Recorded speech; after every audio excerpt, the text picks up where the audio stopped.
Happy New Year! It's 2018 and a brand new episode of Game of the Week. Today we've got Team Success taking on the Swarm. Barrett Edinburgh and Team Success are looking to increase their points tally as they inch slowly up the standings. The Swarm looking to put a dent in their dreams. Well, Jan Barrett has a lot of faith in you between the pipes. Why are you the better fit for the Team Success? Well, I don't know. I've just been playing a little bit better lately. I've been working on my stance, making a lot more stops, and I've been moving up with my goals against average. Okay, good luck. Swarm taking on Team Success. Tell us a little bit about the Swarm here, Josh. Well, the Swarm is a very defensive team, and they have a really powerful offense surrounded by, well, Ryder Packett, who just fires everything at the other team's goalie. That's normally how they get their goals. And Team Success looking pretty sharp so far this season. Not quite as good as the Nordiques and GM Liam Skillen, but tell us about them. They have a good duo of Barrett, a trio of Barrett, Everett, and Jack, which is doing really good this season. So they are kind of the go-to score lamp lighters for Team Success in their ever continuing bid to finally win that cup. I don't know, two back-to-back Wheat Kings Cup final wins. Is that going to work out for them, you think? No, I don't think so. Truthfully, I put my money on either Success or the Nordiques to win the cup this season. You think that's going to be the final? Yeah, I do think that will be the finals. Interesting take. So Nordiques and Wheat Kings for the final, and who's got it? That's a tough one. Is it just like a one-game series, or? The final will be one game. Then 40 minutes long. I don't know. I might give it to the Nordiques, just because they only have one loss at the moment, but that one loss is the Success, so you have to keep that in mind. Absolutely true. You think you guys will make it? I don't know. The Wheat Kings and the Swarm have a really good team, and we might be able to get past them. Well, it remains to be seen. We are just over halfway through the season, and the All-Star game is coming up, which we have been talking about a little bit. Now we got our timer up on there. We can see that we're about 9.5 minutes from the end of the game. We don't want to... Ooh! Crossbar and out. All-Star game. What's it going to look like this year, Josh? Like, by who's going to be in there? Sure. Well, for the goalies, I definitely think Chase Furlong and Landon Friesen, they're probably the two best goalies. Then there has to be guys like Barrett, Ethan Marion, Brandon, Liam, because they're so high up there on the goals. And then probably some solid defenders in there like, Cooper, maybe me, I don't know, but maybe. So is that really going to be the approach, the strategy to getting those all-star teams actually chosen? I mean, I haven't had a lot of discussion with any of the GMs, but Liam, what's your take on it? How last year it was every GM was in automatically. Is that the way we're going to do it this year? I don't think so. I think most of the GMs don't like that idea, and I think they're talking about two top goalies or two top scorers being captains and picking their teams. Well, that would be a similar way to the way we did it probably about 3 or 4 years ago. That could do it, but definitely stay tuned to Game of the Week as we get closer to those selections. That will be broadcast on Facebook and YouTube as well, the selections and the player nominations. Back to the game here, only about 8 minutes left to go, still scoreless. Teagan really standing on his head, a lot of pressure in the Swarm end, and there's Liam with a quick little stop, and he pushes it aside. And they're fighting for it in the corner. Looks like Barrett just randomly came in and got it. And, a nice sniper by Barrett Edinburgh. As the game is now 1-0 for Success. So, Correct me if I'm wrong, but is Barrett the top scorer in the league as of today? I believe so, or he might be tied with Brandon. So Brandon is now playing a lot of goal, and I'm sure that it's because he's got quite a bit more scoring at his disposal with Ethan and Carter. Maybe they don't really necessarily need his stick out there shooting. Maybe he just wants to make sure that they keep winning games. Ryder Paquette with the goal.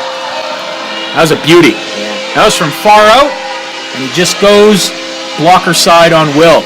So I could barely see that one move. So that definitely was a blur. 1-1 here, just under 7 minutes left. Tell us a little bit about.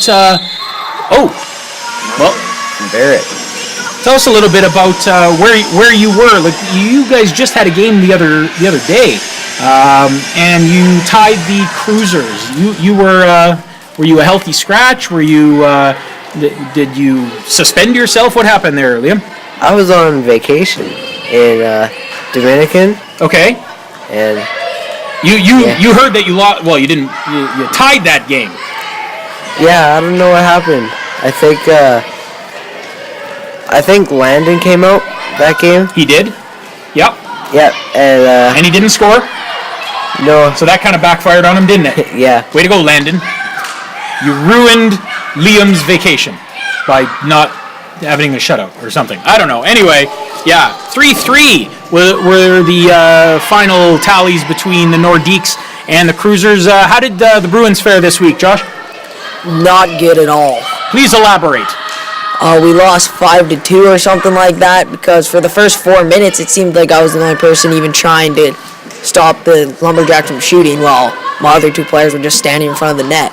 So, who was the biggest threat for scoring on the Lumberjacks this week when you were facing off against them? Lucas. Lucas Graver. Yeah. Yep. I think he scored a hattie, didn't he? Yeah, I'm pretty sure he did. And Lucas is in grade 4?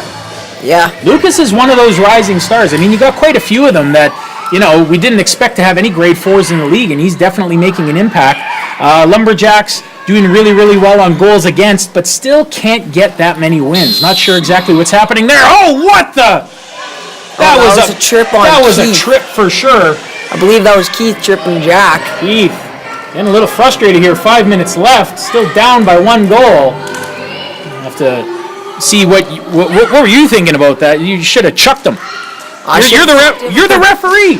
Well, I figured I'd give him a chance. It looked accidental. A trip looked accidental. He hooked him right underneath his leg. A trip looked accidental. Yeah, it was accidental. Oh, if you say so. Big stop by Teagan there. Now you got to wonder.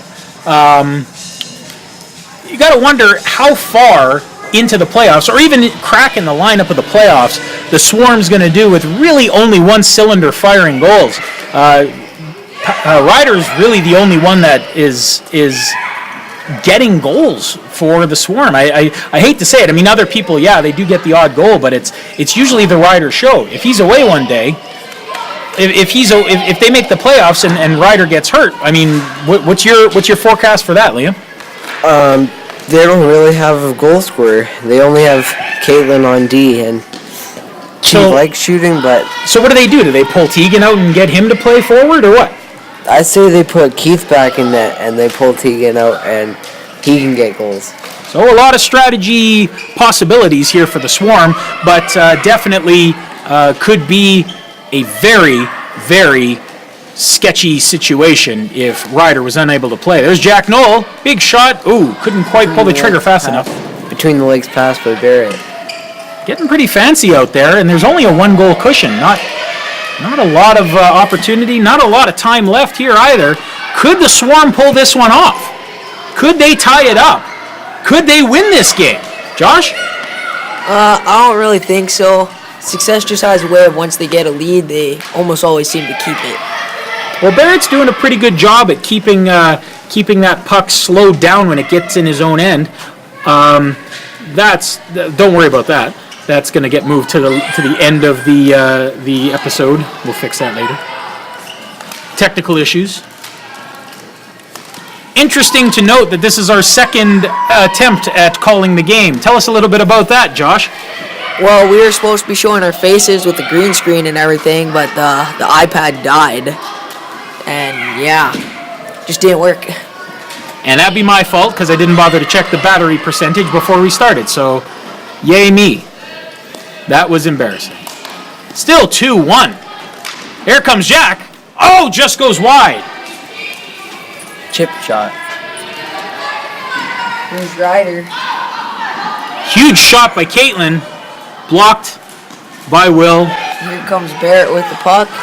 Hit right down to Ryder. Oh, Ryder could have tied it. Oh, it just goes past him, behind him, along the goal line. That was Another excruciating. shot by Ryder. And a good save by Will. Oh, Will just standing on his head to keep his team in the game. Less than 2 minutes left. Holy smokes, I thought Ryder had that one tied up. Yeah, that was right close. You could tell you're from Dryden when. Liam using right as an adjective. Back into the Swarm's end. Caitlin dumping it out. There's Ryder again, getting ready for the open puck. Everett dumps it back into the corner. Minute 30. Oh, Barrett with the ball. And it gets taken by Ryder and just missed the net. Just missed the net. Will in a really good position to keep that out, and he probably would have barely made the save, and he saves it and freezes it again. With only like a minute left to go, he's doing the right thing. He is absolutely, all of a sudden, just coming alive. Maybe that's what has to happen to Will. Maybe he's got to let one in, and he just gets frustrated and then plays like Dominik Hasek for the whole rest of the game. Down to our final minute. And here's Caitlin with the ball. Just trying everything. They're pulling out all this stuff. Jack. Jack Noel. Oh! Snipes it. Could that be it? Yeah, I think that's it. There's only 45 seconds left on the clock, and Success has a 2-goal lead. I think Jack just put the nail in the coffin. That would have been a huge win for the Swarm if they could upset Team Success in this setting. First game back after Christmas break. Oh boy. There's Everett taking a backhand. Playing a little bit tighter defense. I think they know that the writing's on the wall now. That could be it. Puck goes out of play. And there it comes back in. Barrett with it in the corner. Like to see that Ryder isn't giving up quite yet. Oh, Well, now it looks like he is. Never mind. Ryder's tired out there. Ryder's coast to coast 10, 15 times a game. He can't do it all himself, but sometimes it seems that he does. Success take that one, 3-1, and here comes our handshake. It's a great game. From FHL Game of the Week, I've been Mr. Norino. I'm William Skillen. And I've been Josh Blackman. Keep your stick on the ice.